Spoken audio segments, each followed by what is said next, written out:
É importante que vocês entendam também que uma pessoa não está amarrada a um único tipo de distorção cognitiva. Então, eu posso, ao mesmo tempo, apresentar várias delas. E dependendo das minhas crenças centrais, isso vai acontecer de uma forma mais generalizada em todos os aspectos da minha vida ou em apenas alguns dos aspectos da minha vida, ou no trabalho, ou na família, ou em um tema, ou em outro. O Aaron Beck fez essas primeiras propostas e vários outros autores complementaram, mas seguiram na mesma linha. Uma das pessoas que fez uma proposta em relação a isso, complementando o entendimento cognitivo que o Beck faz desde 1960, é o Albert Ellis. Eles trabalharam muito juntos, e as propostas que o Ellis traz na terapia racional emotiva, elas não vão contra, nem são uma proposta distinta do modelo proposto pelo Beck. É mais uma complementação. Quando ele propõe um modelo que é conhecido como ABC, ou modelo TRACK, o que o Ellis faz é mais uma tentativa de operacionalização da proposta do Aaron Beck. Lembra que o Ellis também vem do mesmo histórico médico com formação psicanalista. Então ele bebe em fontes muito próximas à do Beck e bebe do próprio Beck para poder fazer as propostas dele e esse entendimento de mundo que é baseada na interpretação cognitiva de como as pessoas se estruturam. Então, o que é que o Ellis traz de inovador? O Beck nos ajuda muito na identificação das crenças disfuncionais e na percepção do quanto essas crenças se relacionam com comportamentos também disfuncionais que uma pessoa apresente. O Ellis começa a trazer uma proposta de como alterar esse padrão de pensamento para algo que faça mais sentido dentro da história de vida da pessoa. Enquanto os estudos iniciais do Aaron Beck foram sobre pessoas com depressão, os estudos iniciais do Ellis já pegaram esse aprendizado sobre a depressão e tentaram aplicar às outras patologias. E hoje, conjuntamente, os achados do Ellis, do Beck e de várias outras pessoas que trabalham no desenvolvimento da abordagem cognitivo-comportamental já conseguiram identificar padrões típicos de crenças disfuncionais que se associam a padrões típicos de adoecimento que as pessoas manifestam. Então, apenas para exemplo, dentro dos transtornos de ansiedade, é muito comum encontrar padrões de pensamento marcados por medos exagerados, por medo de risco físico ou psicológico que não condiga com a situação real que a pessoa vivencia.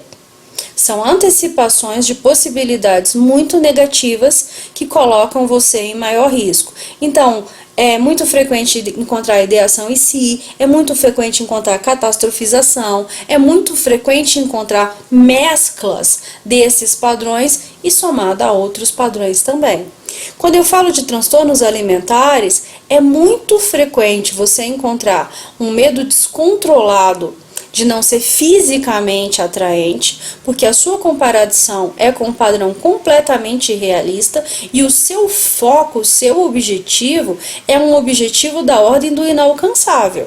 Nem a pessoa que serve de modelo a você se encaixa nesse modelo que você quer que ela e você se encaixem. E isso gera um monte de ansiedade, gera um monte de comportamento disruptivo que pode culminar num transtorno alimentar e numa recusa em percepção real do eu.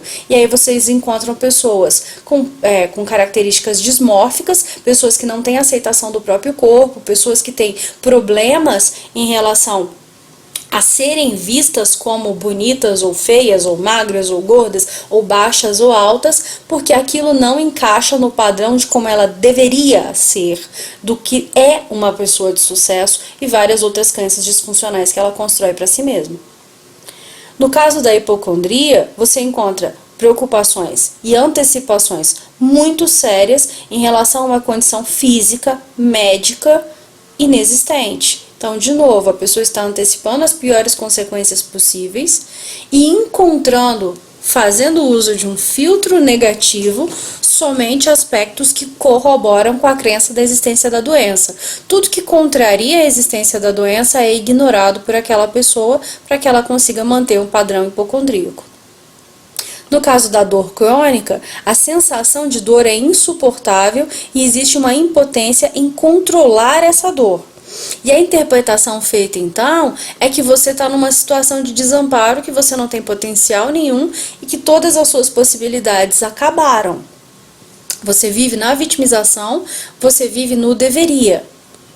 E a pessoa muitas vezes esquece que mesmo diante da dor, existem estratégias de manejo que podem te ajudar a minimizá-la ou minimizar o impacto negativo que ela tem nas atividades que você faz, inclusive com modificação ambiental e uso da ergonomia, e que o lugar dado a essa dor pode ser o lugar central na sua vida ou um lugar periférico. Eu posso ser uma pessoa com dor ou eu posso ser uma pessoa que dói. E a forma como eu interpretar essa situação modifica demais as minhas possibilidades de interação no presente.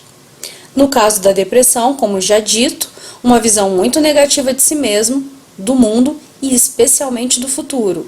Por não conseguir antecipar uma situação futura na qual as coisas estarão melhores, a pessoa se sente muito mal e aí ela não consegue sair do lugar e fica paralisada naqueles momentos que são tão negativos e tão complicados para ela.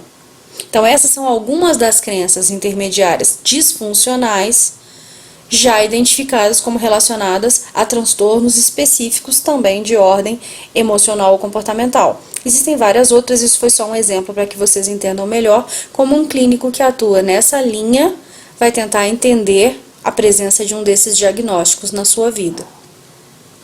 Uma vez que eu tenha entendido ou queira me aproximar, para me aproximar melhor do padrão de pensamento, do padrão de crenças, para eu saber se eu estou diante de um diagnóstico como esse ou como eu lido com isso, eu tenho que pensar em que técnicas eu tenho de acesso. E aí, algumas das técnicas que nós temos passam pela flecha descendente ou seta descendente, registro de pensamentos, questionamento socrático, reestruturação cognitiva, ensaio cognitivo ou exposição ao vivo.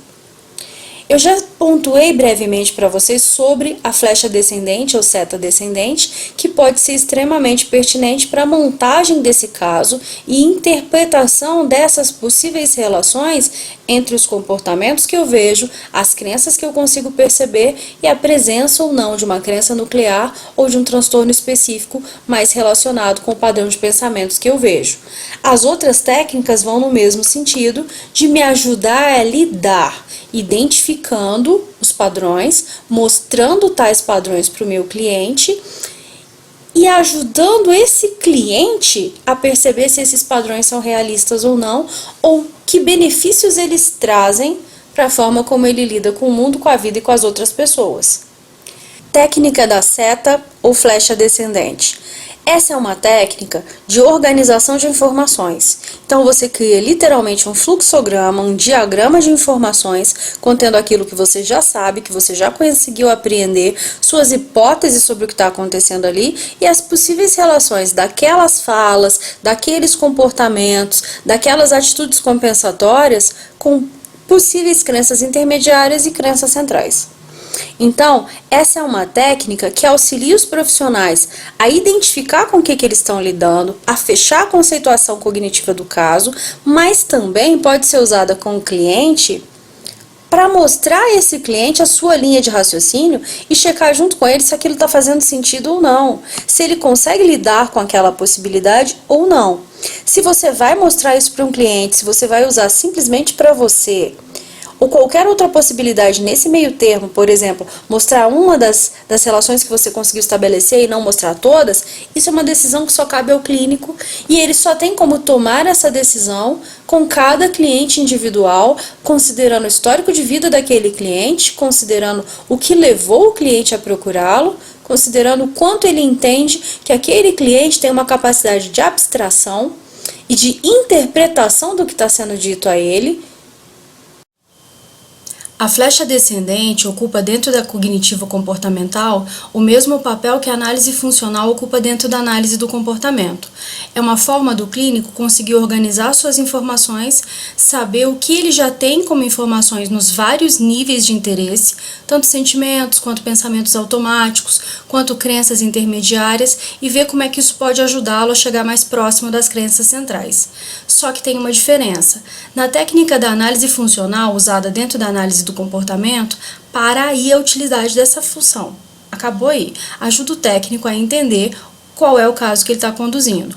Quando você trabalha com flecha descendente dentro de uma vertente cognitivo-comportamental, você pode pegar os achados e pegar mesmo a ilustração, o diagrama de flecha descendente, levar isso para o seu consultório e trabalhar junto com o seu cliente quais são os significados que podem ser apreendidos dessas informações que você já tem. Então, é uma das formas de dar um feedback do caso e ajudar essa pessoa na discriminação dos seus problemas, dos seus aspectos característicos, das suas crenças, ou, caso você adote um referencial baseado na terapia dos esquemas, mostrar para eles alguns esquemas que estão presentes, cognitivos, e algumas formas de ativação que esses esquemas assumem.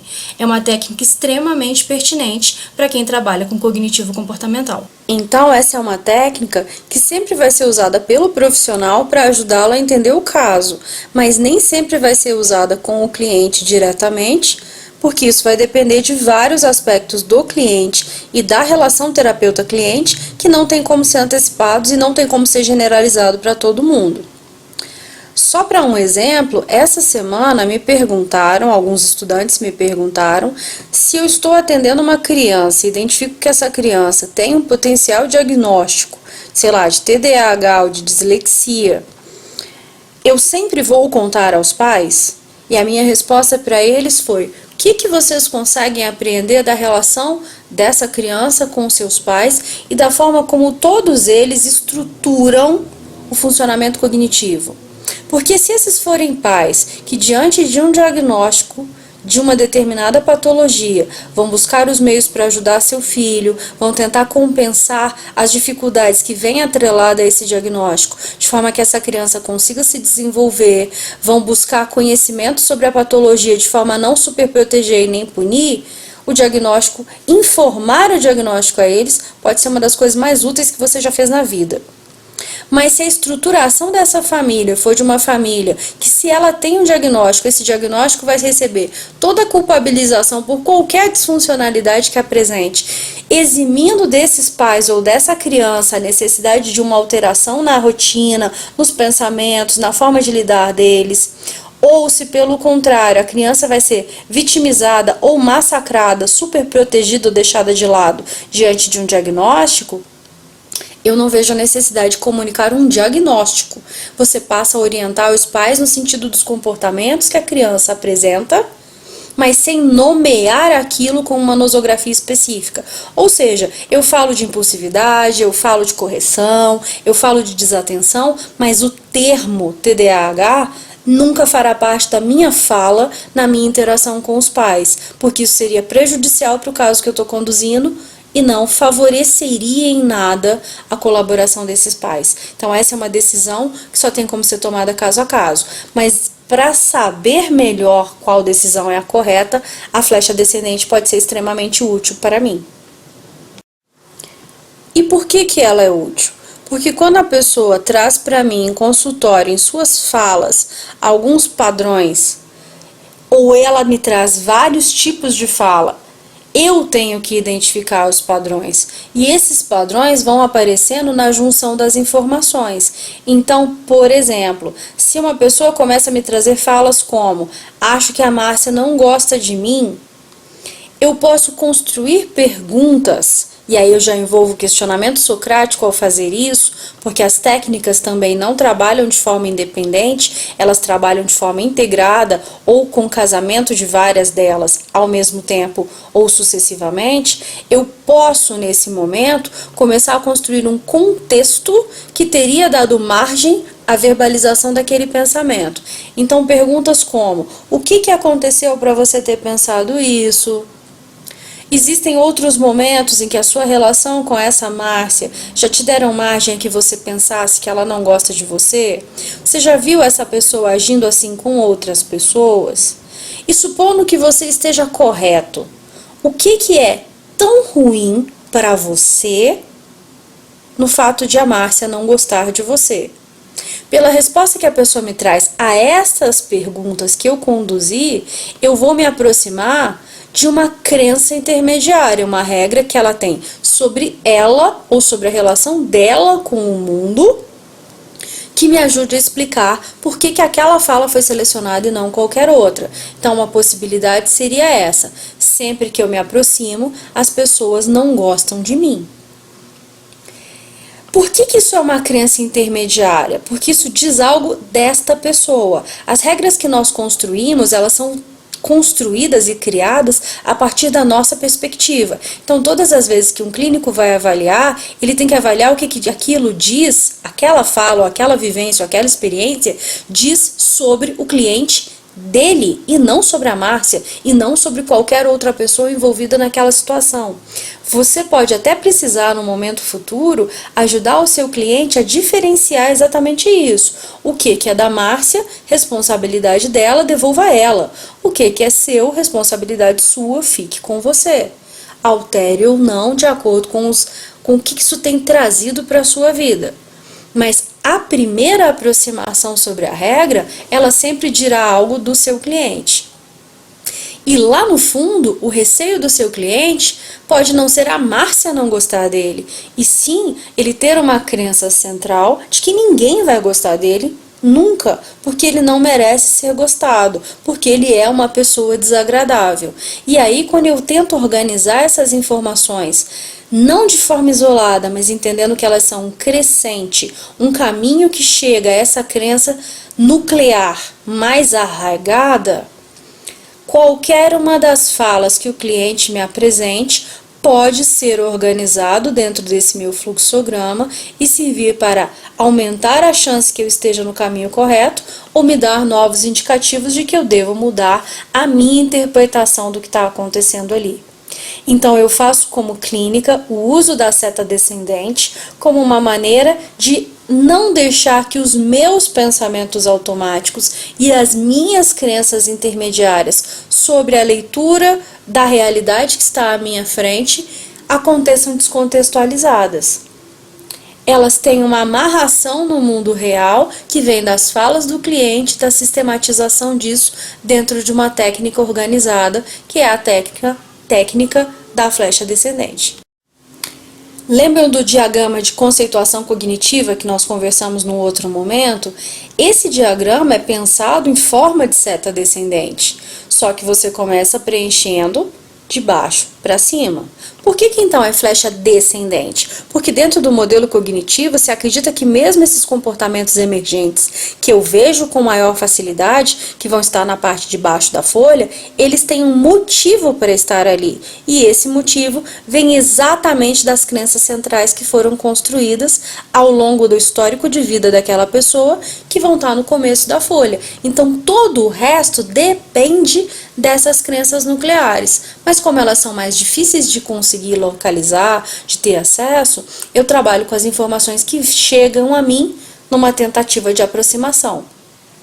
Está apresentado para vocês um modelo que tem um ou dois pontos específicos a serem considerados sobre um determinado cliente. Então, o cliente relata situações disfuncionais no colégio, em que ele pensa que ele foi um aluno, o pior aluno de todos, que ele se sente muito mal, e o que ele faz é chorar em relação a isso. Uma segunda situação é relatada, na qual ele tem que estudar, mas ele acredita, já que ele é o pior aluno do colégio, que ele nunca vai conseguir entender, que ele não tem capacidade para aprender. Mais uma vez ele se sente triste e ele usa então de um comportamento disfuncional compensatório para lidar com aquela tristeza.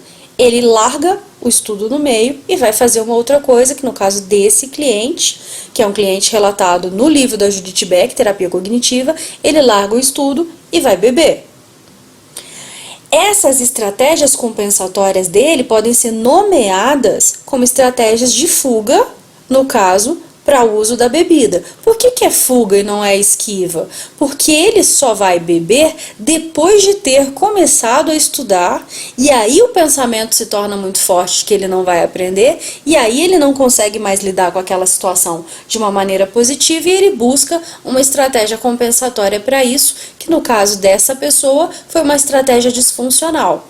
Diante da mesma situação, ele poderia ter buscado uma estratégia funcional, chamar um amigo para estudar com ele, estabelecer uma rotina de estudos específicas, contratar um professor particular e várias outras possibilidades também compensatórias, funcionais, que ajudariam a lidar e a quebrar com essa crença de que ele nunca vai entender.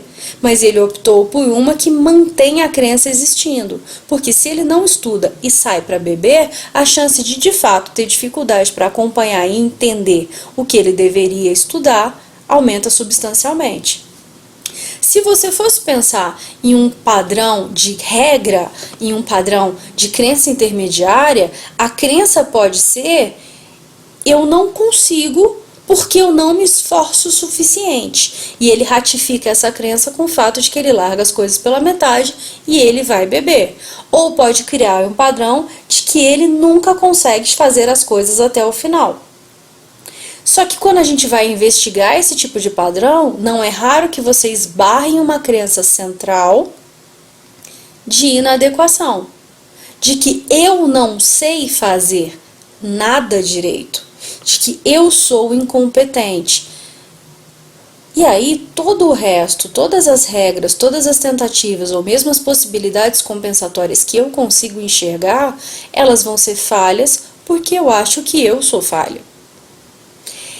Pode ser que essa estruturação tenha vindo lá da infância, em que você convive com pessoas muito rígidas, que é sempre comparada a um irmão que se sobressai em relação a alguma coisa, ou sempre desvalorizado mesmo que você consiga um bom desempenho.